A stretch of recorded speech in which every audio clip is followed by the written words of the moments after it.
গাজায় যুদ্ধবিরতির ঘোষণা দিয়ে আবারও হামলা চালিয়েছে ইসরায়েল। ফিলিস্তিনের গাজায় 15 মাসে রক্তক্ষয়ী যুদ্ধ বন্ধে হামাস ও ইসরায়েলের মধ্যে চুক্তি হলেও হামলা থামেনি। ফিলিস্তিনি অবরুদ্ধ গাজা ভূখণ্ডে ইসরায়েলি বর্বর হামলায় কমপক্ষে আরও 81 ফিলিস্তিনি নিহত হয়েছে। এর মধ্যে 20 শিশু ও 25 জন নারী রয়েছেন। কাতার, যুক্তরাষ্ট্র ও মিশরের মাধ্যমে হওয়া চুক্তি কার্যকর হবে আগামী রোববার থেকে। এ নিয়ে গাজা বাসিন্দাদের মধ্যে বেদনা মিশ্রিত আনন্দ দেখা গেছে।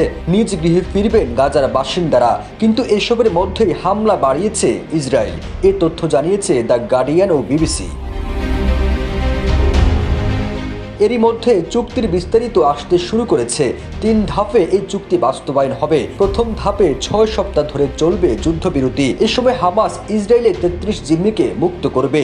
ইসরায়েলের কারাগারে আটকে থাকা নারী, শিশু সহ কয়েকশো ফিলিস্তিনিকে মুক্তি দিবে। ইসরায়েলের একজন জিম্মির বিনিময়ে মুক্ত হবেন 50 ফিলিস্তিনি। যাদের মুক্ত করা হবে তাদের মধ্যে 30 জন দোষী সাব্যস্ত হয়ে ইসরায়েলের কারাগারে যাবজ্জীবন কারাদণ্ড ভোগ করছেন। RICL TMX, যুগের পর যুগ স্থাপনা থাকে মজবুত। প্রথম ধাপে গাজায় ত্রাণ ও জ্বালানিবাহী গাড়ি প্রবেশ করবে।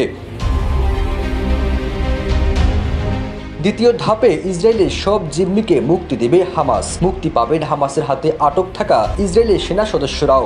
এ ধাপে গাজা উপত্যকা থেকে সব সেনা সরিয়ে নেবে ইসরায়েল। পাশাপাশি স্থায়ীভাবে যুদ্ধ বন্ধে দুই পক্ষ আলোচনায় বসবে। আর তৃতীয় ধাপ নিয়ে কিছুটা অস্পষ্টতা রয়েছে। এ ধাপে বন্দী অবস্থায় মরদেহ হস্তান্তরের বিষয় থাকতে পারে। এছাড়া গাজায় প্রশাসনিক নিয়ন্ত্রণ কারা করবে এবং পুনর্গঠন পরিকল্পনা নিয়ে আলোচনা হতে পারে। যুদ্ধবিরতি শুরুর পর গাজা কাদের মাধ্যমে পরিচালিত হবে তা নিয়ে কোনো সমঝোতা হয়নি।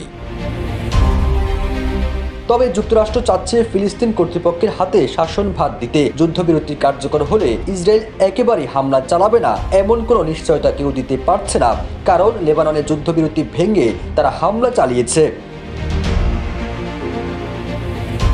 এই যুদ্ধবিরতির চুক্তির সরাসরি খোঁজ খবর নিচ্ছেন যুক্তরাষ্ট্রের নির্বাচিত প্রেসিডেন্ট ডোনাল্ড ট্রাম্পের মধ্যপ্রাচ্য বিষয়ক প্রতিনিধি স্টিভেন উইটকফ। দ্য গার্ডিয়ান জানায়, চুক্তি সম্পাদনের বিষয়ে ট্রাম্প জোর চাপ দিয়েছেন নেতানিয়াহুকে। এর আগে চুক্তিটির খসড়া মার্কিন প্রেসিডেন্ট জো বাইডেন ও জাতিসংঘ নিরাপত্তা পরিষদ অনুমোদন করে। গেল বছর এটি পর্যালোচনা করেন ইসরায়েলের প্রধানমন্ত্রী নেতানিয়াহু। চুক্তির পর এর কৃতিত্ব দাবি করে ট্রুথ সোশ্যালে পোস্ট দিয়েছেন ট্রাম্প। অন্যদিকে বাইডেন বলেছেন এটা তার কূটনৈতিক সফলতা। এদিকে কাতারের প্রধানমন্ত্রী শেখ মোহাম্মদ বিন আব্দুল রহমান আল থানি জানান, চুক্তির 72 ঘন্টা পর তা কার্যকর হবে। এর মধ্যে ইসরায়েলের মন্ত্রিসভা এটির অনুমোদন দেবে। মার্কিন প্রেসিডেন্ট জো বাইডেন বলেন, এই চুক্তির মাধ্যমে গাজায় লড়াই বন্ধ হবে। ফিলিস্তিনের বেসামরিক নাগরিকদের কাছে অতি প্রয়োজনীয় মানবিক সহায়তা পৌঁছাবে। সেই সঙ্গে জিম্মিরা তাদের পরিবারের সদস্যদের সঙ্গে পুনরায় মিলিত হবেন। নেতানিয়াহু বলেছেন, চুক্তির চূড়ান্ত বিবরণ এখনও পর্যালোচনা করা হয়নি। তবে বাইডেন এটা করায় তাকে ধন্যবাদ। চুক্তিকে স্বাগত জানিয়ে হামাসের নেতা খলিল আল হাইয়া বলেন, এটা ফিলিস্তিনি মানুষের প্রতিরোধের ফসল। ফিরোজ আলম, জয় জয় দিন।